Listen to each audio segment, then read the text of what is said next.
After an awkward year of PlayStation exclusivity, Deathloop is finally out on Xbox Series consoles. The time-traveling caper from Microsoft-owned Arcane Studios debuted as a PS5 and PC release last September to honor a pre-acquisition agreement with Sony. That original PS5 release did have some flaws, but has since been patched with additional content, visual fixes, and a new 120 FPS graphics mode. But with a fresh start on new consoles, has Arcane finally delivered a properly calibrated version of their first-person adventure? Is this the definitive Deathloop experience?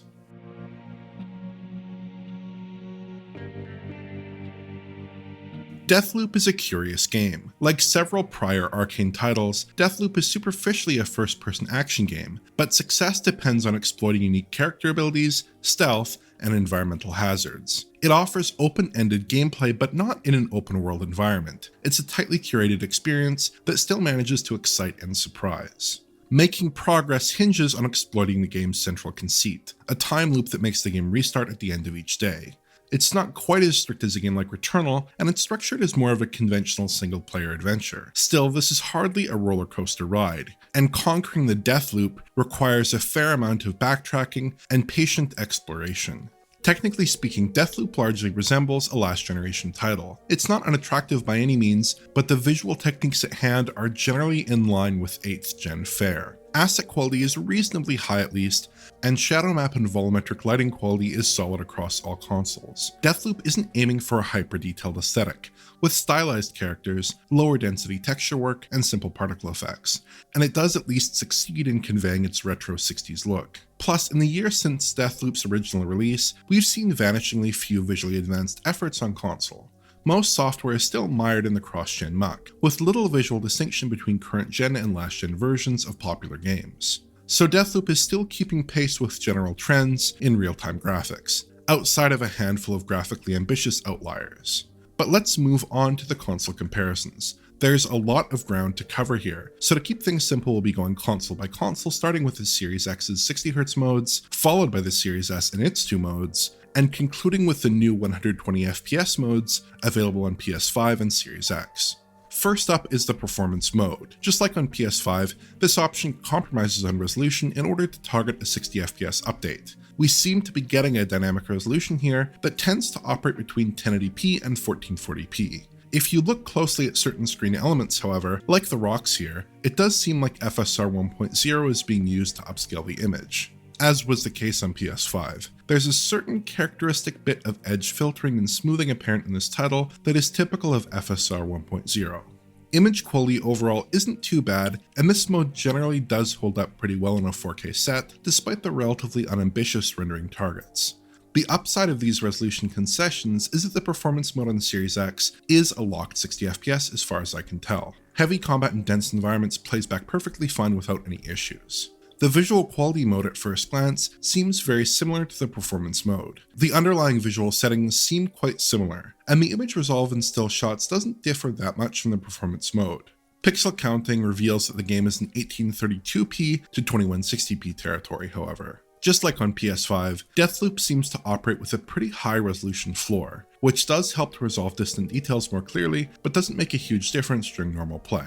That resolution boost does carry a substantial performance penalty. Curiously, the game still targets 60 FPS, though dips beneath that are quite frequent. Trips into the 50s are common during most combat and in larger environments, leaving the game looking and feeling less consistent than it should. VRR does clean this up for the most part by minimizing frame time differences, but I'd still probably prefer the performance mode personally. Finally, there's the ray tracing mode.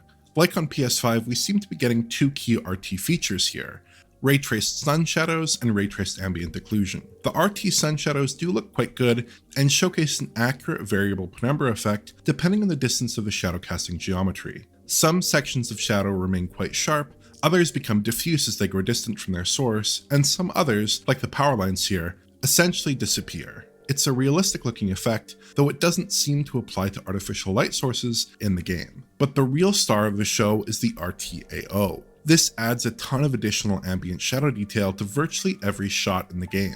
Pockets of shade pool around rock faces, in the corners of buildings, and at the base of vegetation. Some objects, like this beached plane, look much more realistic and seem properly integrated within the environment. but it has a substantial, if not transformative, impact on most areas, with a much more realistic treatment of ambient shade than SSAO can deliver. Unfortunately, this technique does seem to come at the cost of a little bit of additional artifacting. As I rotate the camera here, notice how Rtao leaves a noisy pattern behind in previously occluded areas, before settling down and looking more coherent. It doesn't really spoil the effect, and it's mostly only noticeable up close, but it can distract at times. You can observe the same issue on PS5 as well. Image quality in general is quite good, however, with a resolve that generally looks about on par with the visual quality mode. Technically, it does seem to render slightly above that option, with a range of roughly 1944p to 2160p in busy scenes.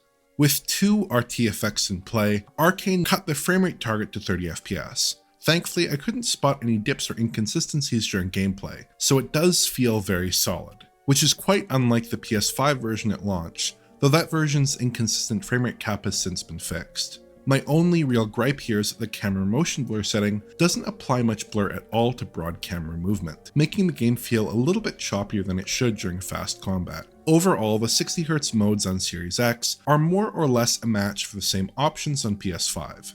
The performance mode does seem to drop resolution somewhat more often on Series X, although frame rates are identical to PS5. Oddly though, the visual quality mode runs substantially better on Series X, with about a 5 FPS advantage in typical play. In practice though, the two consoles don't have very much to distinguish them.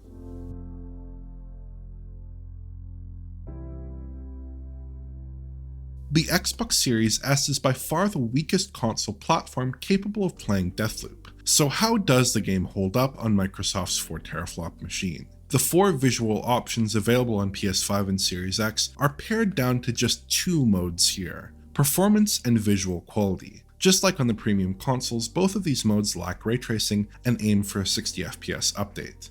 Oddly enough, however, both deliver a dynamic 1080p resolution, and they actually sport very similar resolutions in typical play. I spotted a low of 900p at worst in the performance mode, with a low of 936p in the visual quality mode. So what's going on? A closer look reveals that the performance mode seems to be operating a rung or so below the quality mode's general visual settings. Draw distances and shadow quality are pulled in substantially in the performance mode. This is mostly only noticeable in the mid to far distance, but plenty of incidental detail, clusters of rocks, rows of grass, and fine texture details are absent in performance mode until you get much closer. The visual quality mode, in contrast, seems pegged very close to the Series X, with just a handful of small cutbacks visible at a distance relative to Microsoft's premium console.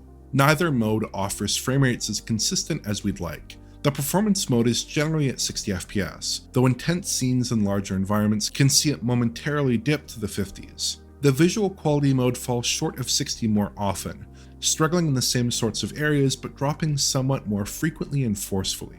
Neither option is as smooth as it should be, but I'd certainly prefer the performance mode if given the option. VRR improves both modes, of course, but I really do feel like more consistent performance should be on the table here, even without a display that supports variable refresh. Lastly, there are the ultra performance modes, which are available on PS5 and Series X. Both options offer the promise of an unlocked frame rate targeting 120 FPS, with a locked 1080p resolution. In my testing, none of the other visual settings seem to take a hit, so this is just a softer rendition of the performance and quality modes available on PS5 and Series X. Performance-wise, neither version hits 120 FPS especially often. Both PS5 and Series X spend a lot of time in the 70 to 100 FPS region during most gameplay, only really going above that during sedate moments. The most substantial difference between them comes down to Vsync. PS5 operates without Vsync, while Series X has full Vsync enabled, at least by default. But if you turn off your Series X with Deathloop playing and then resume the game, Vsync is disabled. It's a bit strange. I wasn't able to turn off Vsync any other way, including by booting the game directly into the Ultra Performance mode, or by cycling through the various modes in-game. Turning on any other visual mode re-enables Vsync, requiring another suspension if you want to re-enable it. The in-game settings tooltip does indicate that Vsync should be disabled in this mode, so perhaps this is something that Arcane should take a look at. There's a basic trade-off between the PS5 and the default Series X version here. The PS5 rendition comes saddled with intrusive screen tearing, while Series X is more visually coherent, but a little bit less fluid. I did notice a small frame rate advantage in favor of the Series X, though not a huge one, perhaps 10 FPS or so on average.